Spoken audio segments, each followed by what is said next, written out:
Chapter 9, On the Hunt. Sorry about being late. Real life happens. Early the next morning, you stand on the edge of a vast wood surrounded by the rest of the Monterian court. Okay, Daisy, you can handle one hunt. Just remember what Rose said last night. Just stay in your saddle, and if they ask you to do any tracking, all you have to do is keep an eye out for trails. That's easy for her to say. I don't even know what kind of trail to look for. Everything all right, Princess? You manage not to jump as Clarke sidles through the crowd to join you.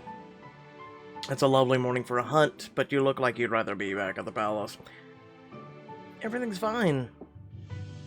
We can't be as overconfident as you. I prefer to think of myself as deservedly confident. Confidence, cockiness, whatever it is, you've got too much of it. Everyone will be watching how you and Aaron handle yourselves, not to mention anything you and I do. If you want my advice, try worrying a little less about what people think and enjoying yourself a little more.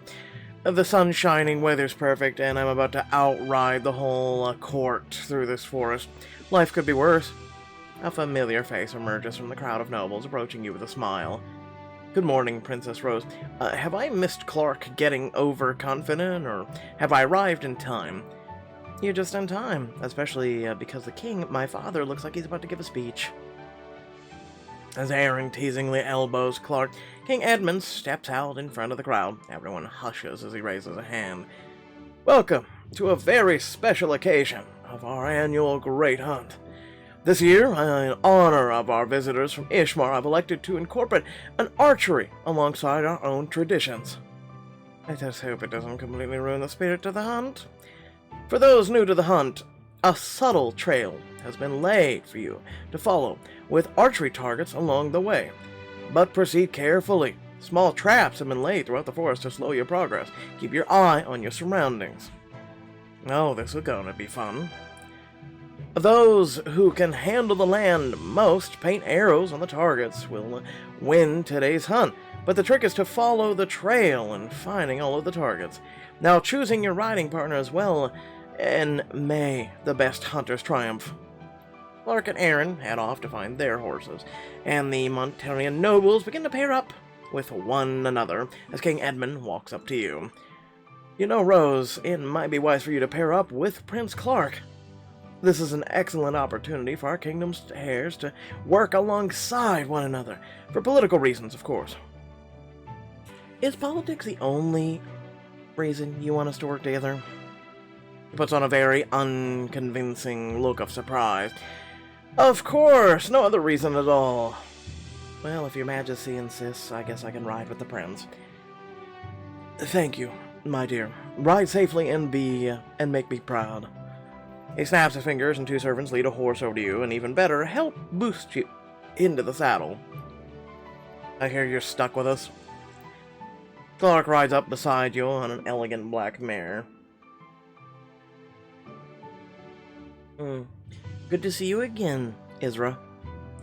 She affectionately bumps her nose against your thigh and pats you pat the top of her head.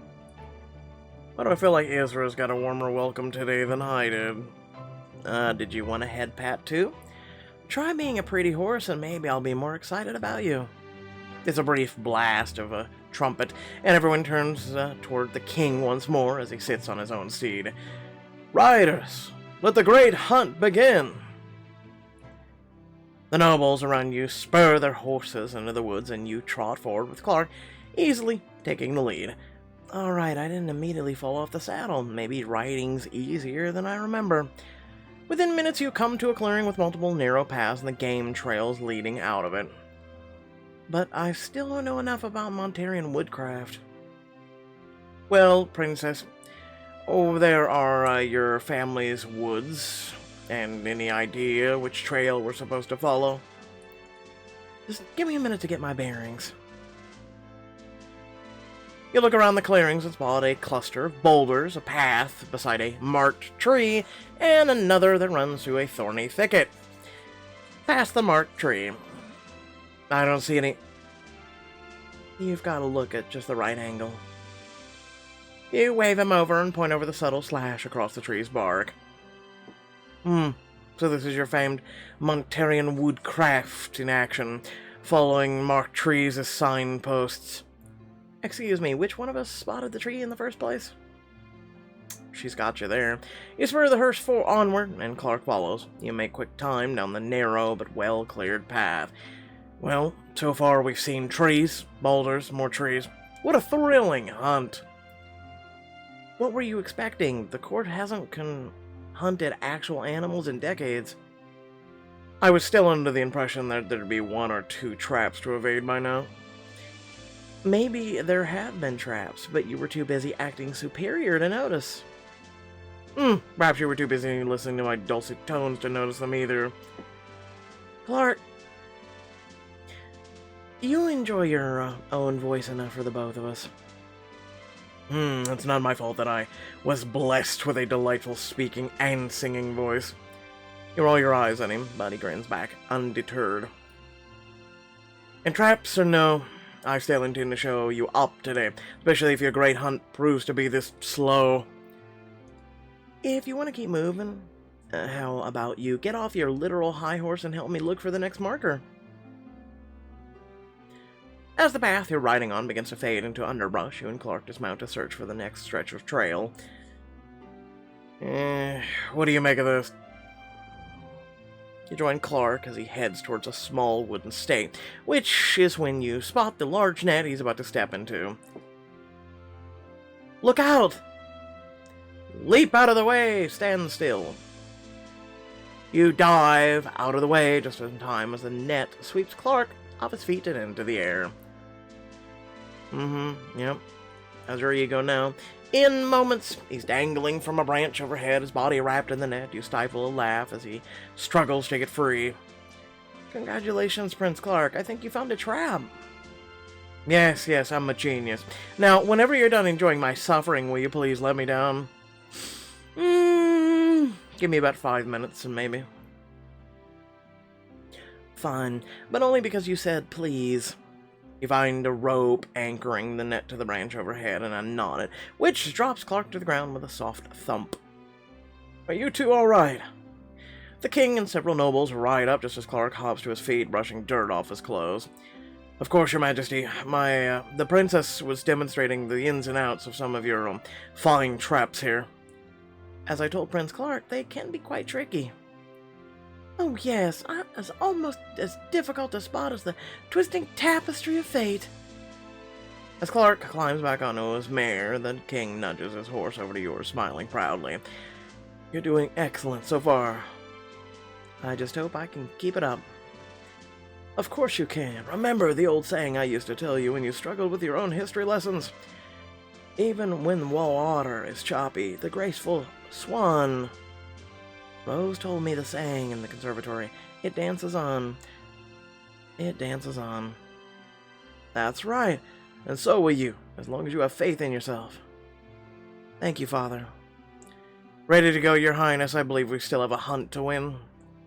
Right behind you. As soon as you stop getting stuck in traps, you spur your horses ahead with Clarke and Isra setting a pace that quickly leaves the king's riding group behind. Soon, you reach a small clearing. Bows and quivers of paint-tipped arrows have been set up against a target, each arrow marked with a name. Finally, a real challenge. If you're so confident, let's see what you've got.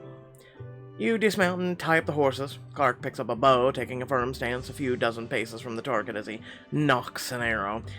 He draws the string back in one swift, confident movement, gazes down the length of the arrow, and the blue paint splattered the centering of the bullseye. How did you make that look so easy? I've been shooting almost as long as I've been riding. Now let's see what you can do. No, that didn't answer the question either. Yeah, let's. Take your best shot.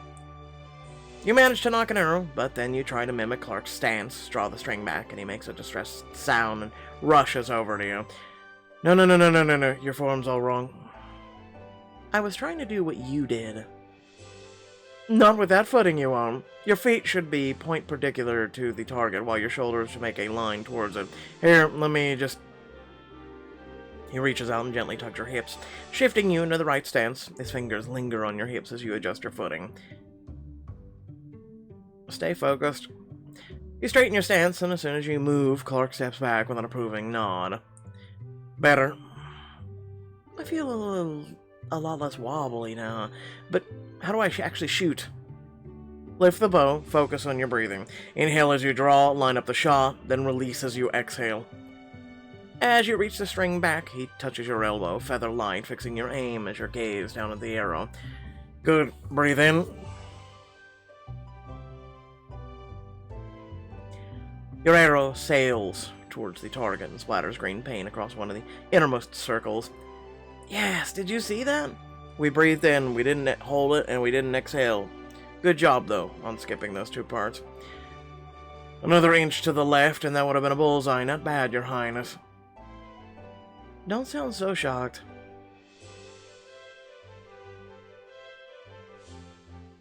As you both return your bows to their resting places, there are hoofbeats behind you, a cluster of nobles riding towards the clearing, led by Lord Cecil. And the great hunt was won by Lord Charles Vingrave, my great-great-grandfather. Hunting runs in my blood. Pretty sure the only thing that runs in your blood is old money and way too much ego. You mutter the words quietly, but Clarke snorts beside you. We are pretty far ahead of the pack, you know. No one else has touched the first target yet. If you wanted to stick around, have an idea how to knock Lord High and Mighty down a peg and out of the competition. Diamond choice. Wipe that smirk off Lord Cecil's face, yes.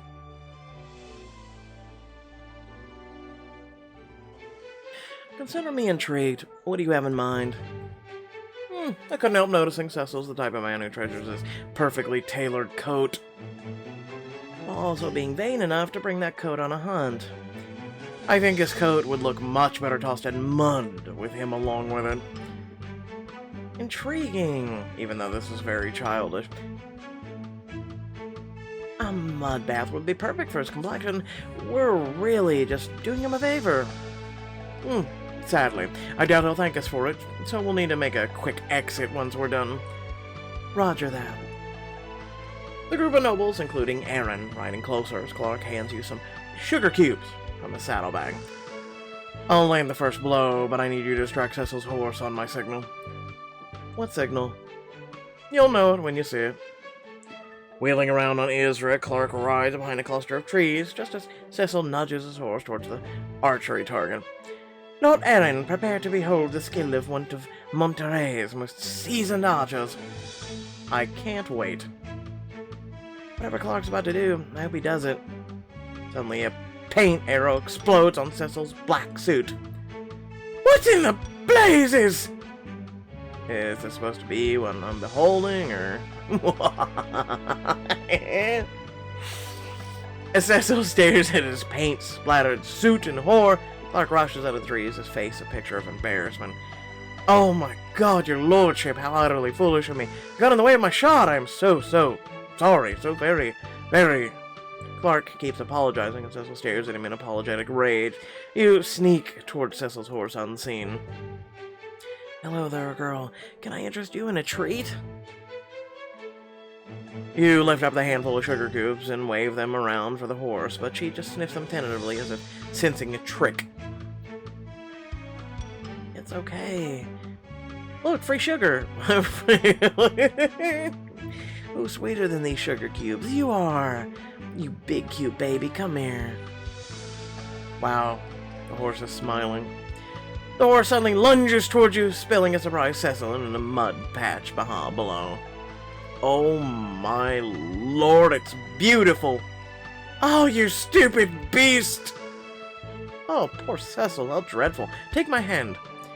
Aaron holds out a hand to Cecil, who takes it out of desperation. Thank you, Lord Aaron. I'm glad at least one of you Ishmari has a sense of... Whoops! With a dramatic slip, Aaron lets go of Cecil's hand, sending him crashing back down into the mud.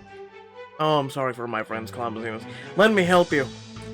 Clarke takes a big step towards forward as he leans down to Cecil, deliberately splashing another wave of mud onto him. Oh, stop with your infernal helping and just leave me be! What's going on here? King Edmund rides up amongst all the chaos. Your Majesty, the Ishmari prince shot me. The evidence is plain as day. It was an accident. Cecil got in Clarke's way. He was in the line of sight. It was clear until Cecil wandered out with his big head. What did you just call my... Edmund laughs a hearty, booming laugh. There's no laughing matter, your majesty. My coat is ruined. Cecil, it seems you ought to be more aware of your surroundings. Next time, don't stand so close to a target. You and Clarke stifle your laughter as you mount your horses, leaving a fuming, messy Cecil trying to wrangle his horse. Stop snacking! Where did you ever find sugar cubes? Clarke shoots you a conspiratorial grin as you ride towards the edge of the clearing out of earshot of Cecil. How did the horse not eat the sugar cubes? Well, no, just serious. Well played. Cecil deserved every clump of mud. And then some. I could shoot him with another paint arrow for good measure. Tempting, but I think we've done enough damage for now. I'd hate to get you kicked out of the kingdom over a prank. I'm a little impressed that you wanted to do this in the first place. How many other princesses would you help prank a swarmy advisor? Clarke chuckles as he nudges Isra forward, but when he looks up at you, there's a flicker of warmth in his eyes. Not many that I can think of. I'm flattered. Such a daring prince thinks so highly of me. That wasn't exactly what I said. Now listen, she can play the ego too. But am I wrong? No. You're not like anyone I've ever met at court, princess. Clarke gazes into your eyes, his lips curling into a surprisingly genuine smile, when suddenly, what vile forest spirit put all this mud down here, and why is Lord Cecil swimming in it?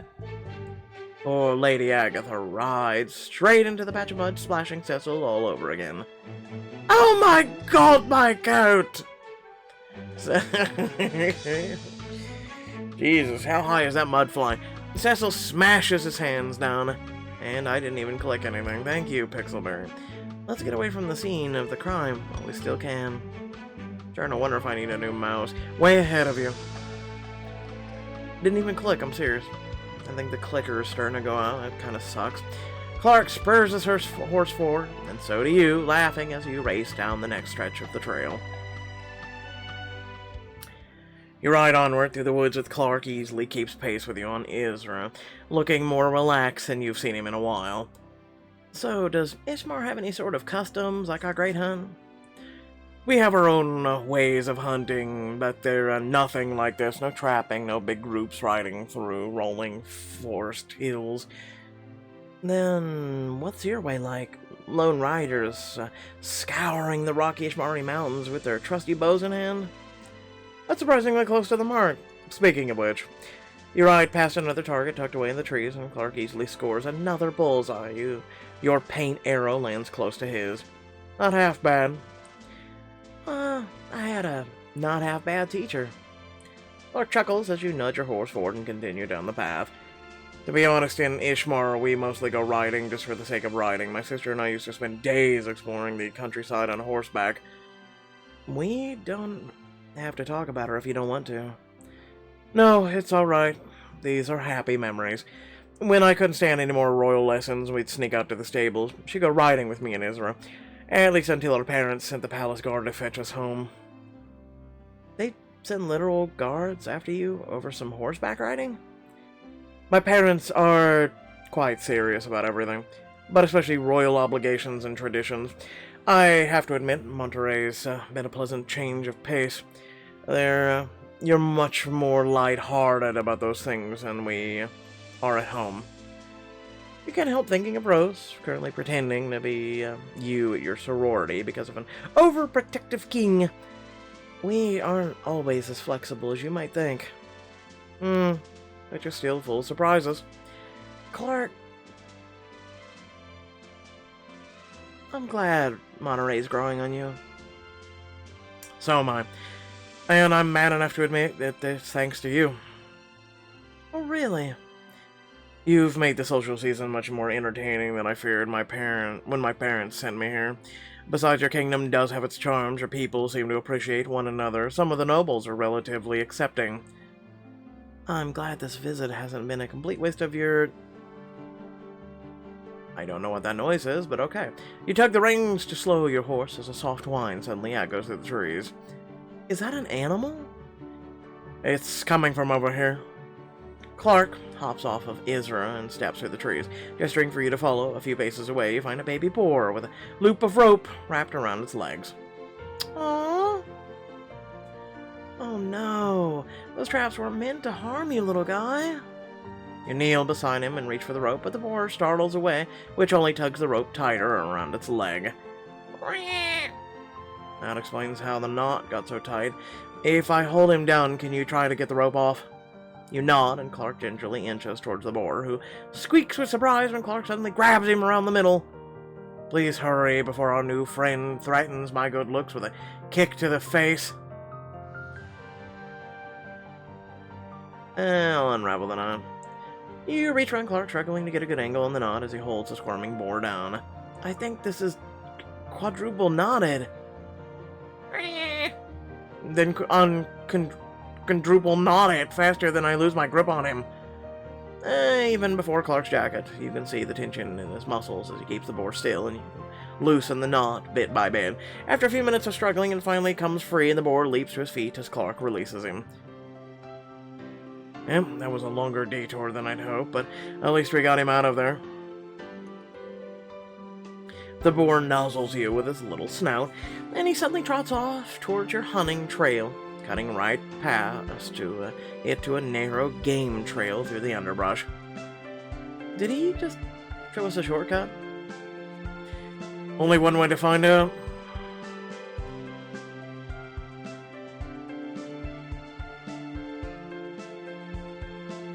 You lead your horses after the boar, making quick time to the forest until you reach a small stream.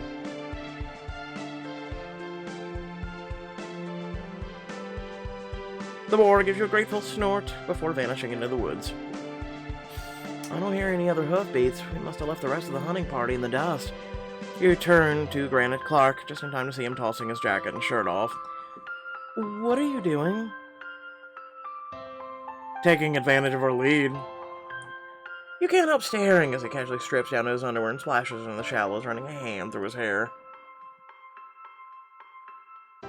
We've got a few minutes to wash off the mud and stray arrow paint from the ride, and I fully intend to use them.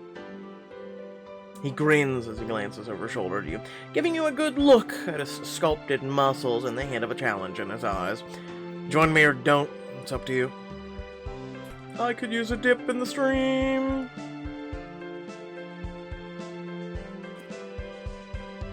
And come on, the water's fine. Clarke chivalrously looks away as you strip down your underwear and slip into the shallow stream beside him. Oh, cold and deep. Clarke turns to grin at you, but the expression slips as his gaze sweeps across you with an intensity that makes your cheeks warm. You shiver and aren't sure if it's just from the water. Refreshing, isn't it? That's one word for it. You tear your gaze away from him and begin washing dust and droplets of paint off your arms. I didn't realize a few hours of riding could be this messy. It's, been a while since my, last great hunt. The hunt seems to have left a little something in your hair. He points, and when you reach a hand up to feel for whatever it is, Clarke splashes a wave of water at you. Hey! You should see your face. Oldest trick in the book, Rose.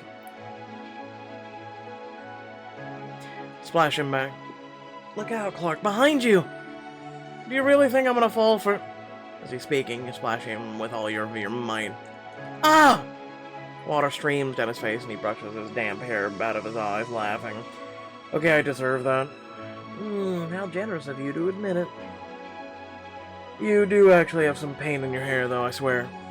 Glance at your reflection in the stream, and sure enough, there's a small clump of paint on one side of your head. How did that even get there? When you look up, you catch Clarke watching you just before he glances away. Is there something on my face, too? No, your face is fine. It's fine. But if you'd like, I could get that tangle of paint out. It's important to maintain the dignity of one's hair.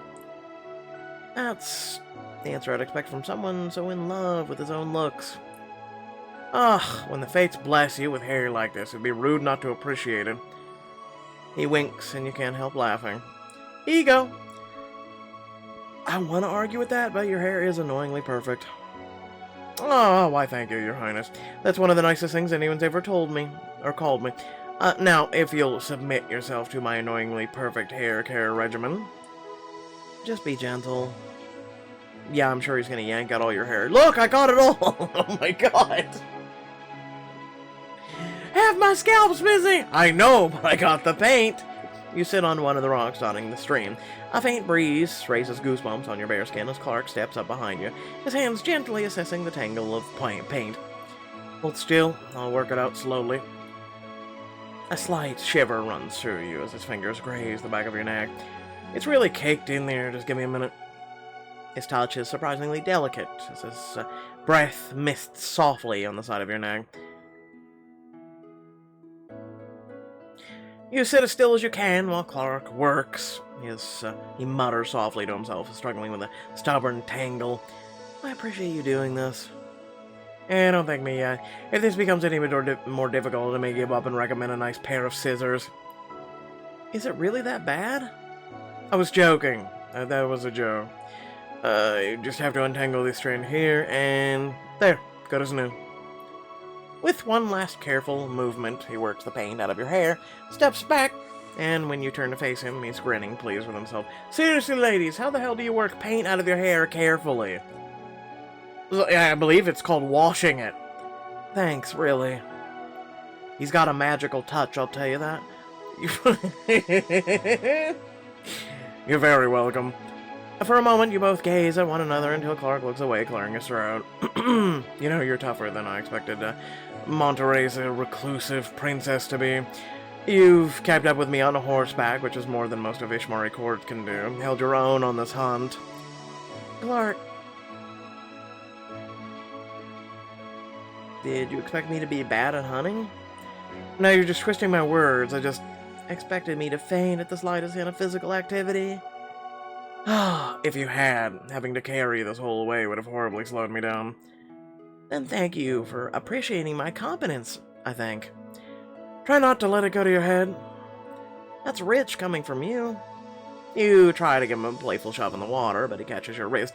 Suddenly you're mere inches apart, gazing up at his eyes as his lips part with a surprised smile.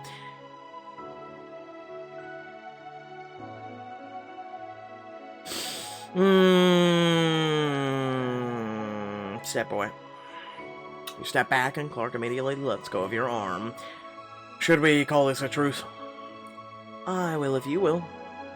He bows, every inch of the proper prince except for the fact that he's mostly naked in the stream. A truce. You have my word as heir of Ishmar. Then I guess I can refrain from splashing you for politics' sake. He steps through the shallow water towards the bank, reaching for a pile of both of your clothes. Should we get back on the trail? Good point. I'd hate to give Cecil too much time to catch up. You tug your clothes back on, trying not to glance too obviously at Clarke as he buttons up his shirt beside you. Thanks for indulging me in this little detour. I feel much more like a human again. Well, dealing with a grumpy Clarke sounded way even more worse than a regular Clarke, so it really was for both of our benefits. Very wise, Princess. Even I hate to see when I'm grumpy. He gives you one last wry smile before spurring Isra forward. Moments later, you're racing down the trail. Before long, you reach the edge of the forest, where one more target is hanging between two tree trunks. It's gotta be the last target. Clarke, shoot it! Clarke knocks his arrow. Lord Cecil suddenly rides up, a crazed look on his face as the muddy, painted, stained suit pieces flap around him. Not so fast! Cecil lets loose an arrow that gets caught in a tree trunk 50 feet away. What? Ignoring him, Clarke shoots the last target with perfect accuracy. Bullseye. We did it. Well, you did it, but we did it. After the rest of the hunters arrive and fire their arrows, King Edmund rides up, holding a sheet of paper. He makes 2 more marks on it. Well, after tallying up today's points, the winner of the great hunt is Princess Rose, riding with Prince Clarke. We won! Of course we did, you had me. That can't be accurate, Your Majesty. I'm afraid it is, Lord Cecil. It seems our generation doesn't stand a chance against today's youth. Bravo, a magnificent show of woodcraft and skill.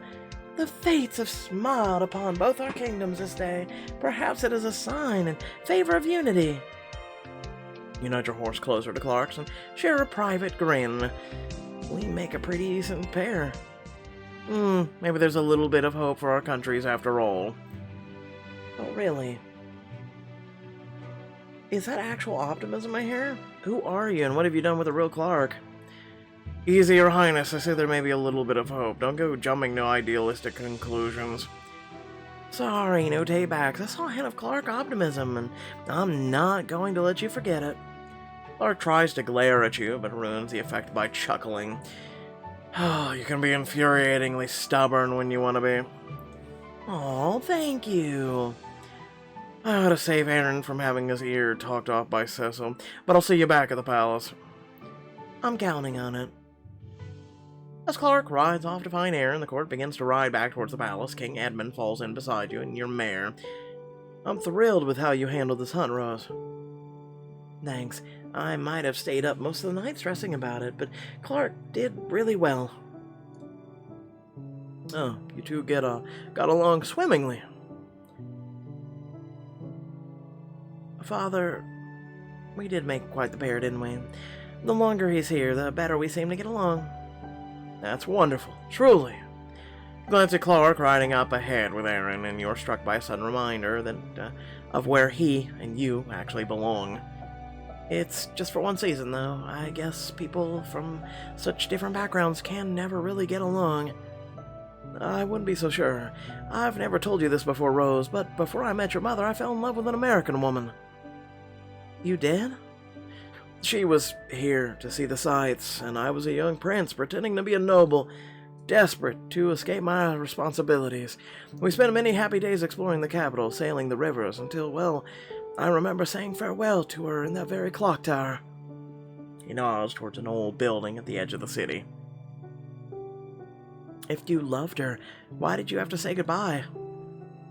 I had a sneeze. She had to return to America eventually, and I had duties back at the palace. But just because circumstances got in the way of our relationship, that didn't make it any less real or less worthwhile. At the end of the season, no one but Clarke knows what he will decide, but don't let that uncertainty stop you from enjoying the present. Well, I suppose it has been a pretty wild ride ever since I ran into him on that balcony. Well, there are some special moments you never forget, like the day I met that American. She barreled into me while reading about the Montarian daisy on her phone and sent me straight in the conservatory's fountain. Hang on, you met at a royal conservatory? Yes, that's where the whole whirlwind romance began. But the conservatory is where my mom met. Uh-huh. Yeah, continue. No, it can't be. Was this American's name Anna? How did you know that? I must have seen a clue in your study. Something about Anna, or maybe it was Anne, or Emily. I do still have one or two mementos lying around from those days, but yes, her name was Anna. You stare at the king, the man you've been thinking of as Rose's father. But if all the pieces line up, that would make him your father as well! Dad! Yes, dear? Sorry, father, I'm just free associating words. Bush, tree, cloud, grass. Look, there's the palace. Uh-huh. You arrive at the palace grounds, and servants come to lead your horses to the stables as you stare at a father you've been looking for your whole life. Home at last. I could use some quiet time after a day on horseback. If you'll indulge your old man, perhaps you'd like to join me in the library, like we used to when you were young. You want to spend time with me? Just us, like a father-daughter thing? Well, of course. It's been too long since we spent any quality time outside of royal functions. I have so many questions about his past, my mom, me. This is gonna be my chance to get some answers. Let's go! Like I said, they were gonna find a loophole to make this whole thing work by the time it was done. Just lead the way, Dad. King Edmund, your dad, yeah, no shit, we've emphasized this like 5 times now, leads you through the palace into the grandest library you've ever met. It's a bit white. It's too bright for my ass. No. I like a good book and I go somewhere private. This place is beautiful. I had almost forgotten how beautiful. Our family's library has stood the test of time, save a couple of fires centuries ago. So all of this specifically belongs to us, not the palace, but our family? That's right. The Julievart family have always been stewards of knowledge, collecting and reprinting books for generations of Montarians. It's more symbolic now, with books widely available today, but that quest for knowledge has always been a family tradition. I like it. I do. So I come from generations upon generations of bookworms? That's one way to put it, although you never let that stop you from bucking the family trend. I guess younger Rose wasn't as into books as younger me was. Even if we are sisters, does that mean I'm a princess? Oh my god, no shit. I'm not sure my body can hold this many emotions at once. Thankfully, Edmund is too busy smiling wistfully at your surroundings to notice your personal crisis. Honestly, I'm just a little surprised you wanted to join me for this. Glad, but surprised. I wanted to spend time with you. Is it so odd for a daughter to want to spend time with her father? A little, and regretfully rare for me to have time to spend with you lately, but I'm glad that today seems to be full of exceptions. You were so little, I'm not sure how much you remember, but I used to bring you here all the time to share our family's collection. He's such a book nerd. My dad's a book nerd. I guess that explains where I get it from. You clear your throat as Edmund leads you past more shelves full of elaborate tomes. You're right, I don't remember much being little. Did the library and I get along? In a way, you love this library for just about everything other than its books. You would jump over all the furniture, dodge in the ground as if your life depended on it. You call it, what was the name? The floor is lava? Yes, that was it. I used to play that with my mom. I can't believe Rose played it with him too.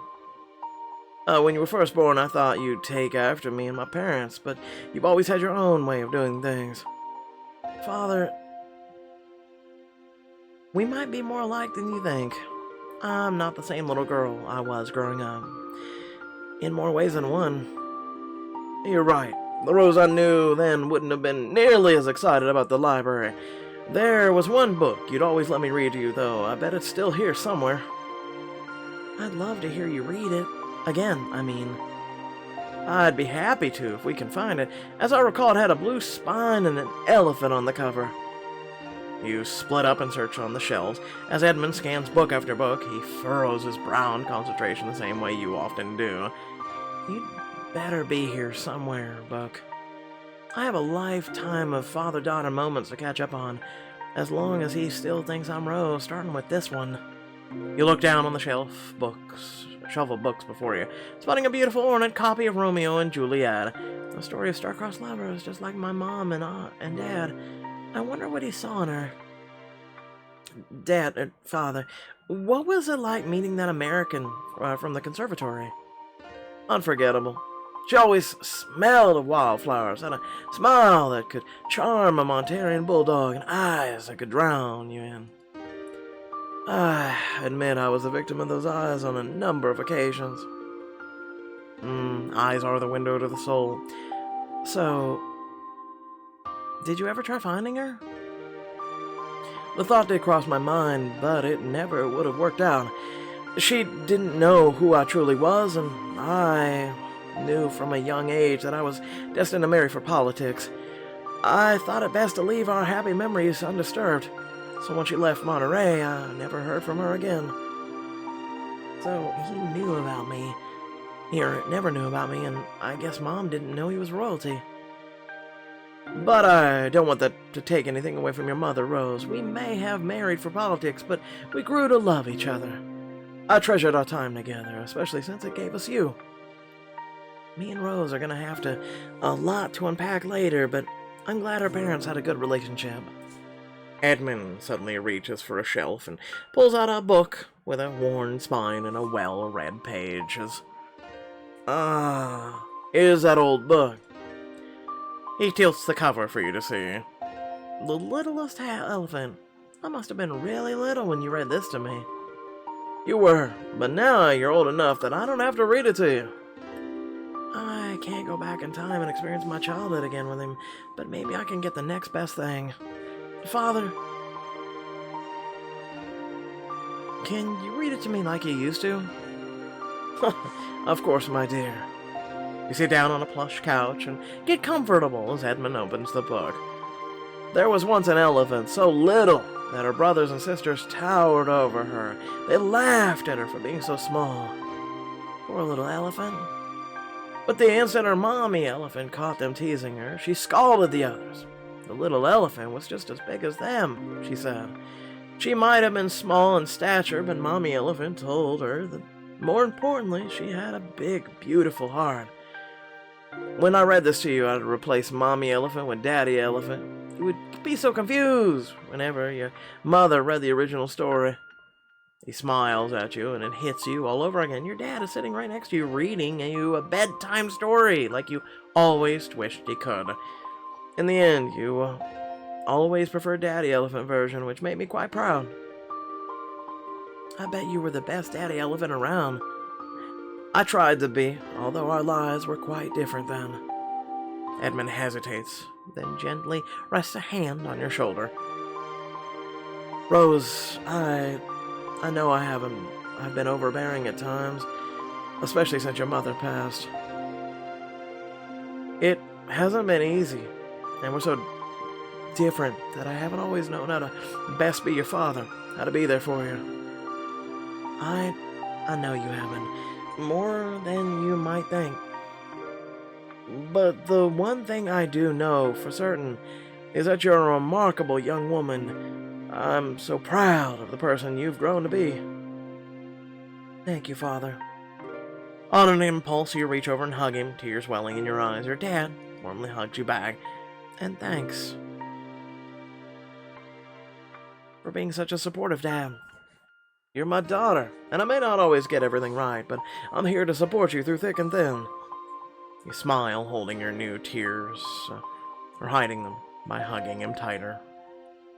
I need to call Rose and tell her the news, but right this second. Can we read a bit more together? Of course. Edmund turns the page, and for the first time, you and your dad continue reading together. That's pretty. That's a nice little, It's nice. I didn't know my dad, so I always dreamed of knowing my dad, but I digress. Earlier that same day, at the Delta's house. Daisy, Faye, we have a big problem. Like a big problem. Did Safia set something on fire? No, it's Luna. She and a bunch of new pledges just left the house for the Thetas.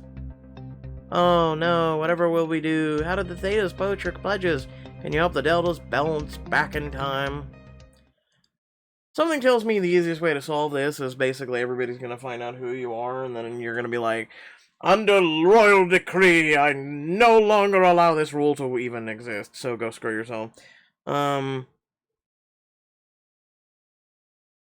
Anyway, without further ado, I love your beautiful faces. Remember to do what's on the screen. Remember to like the video. Remember to share it. Remember to subscribe so you can become a member of this community. It'd be great to have you here. Let me know what you think, but without further ado, let me say the following. No, I never knew my dad. I'll give you a TLDR version, okay?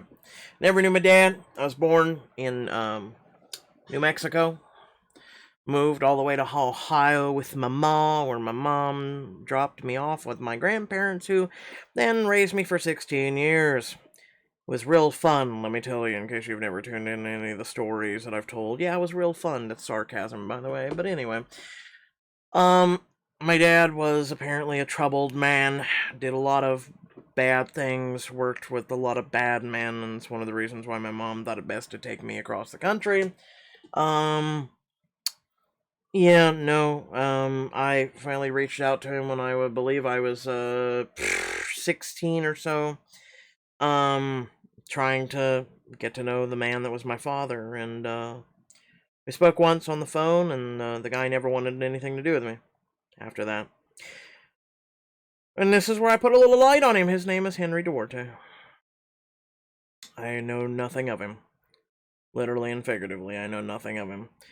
My mom tried to get me protected from stories and told people that, not to say anything or do anything, the whole 9 yards, just to, let me grow up without really knowing much about him. And then she's the one that put me in touch with him when I was 16.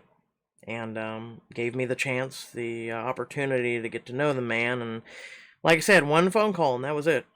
And he never wanted to talk to me ever again. Never reached back out to me. So that's it. I guess I wasn't deserving of his love, but meh. Whatever. A lot of father-son moments, and I think I grew up to be an extraordinarily good man. I would have probably done far superior with a father that cared about me. But who knows? Maybe not. Maybe I would have grew up in more of a sheltered home and whatnot, and not gone through a lot of the things that I've gone through to make me the strongest individual that I possibly know. And a lot of my friends have attributed their, well, a lot of things too. So I've stood by a lot of people and been there for them. So it might have made me not that person. Who knows? So, hey, Dad, if you ever find me, which I doubt, because he probably doesn't give a shit, or if anybody ever lets him hear this, when I'm long gone, thanks for not being in my life, actually.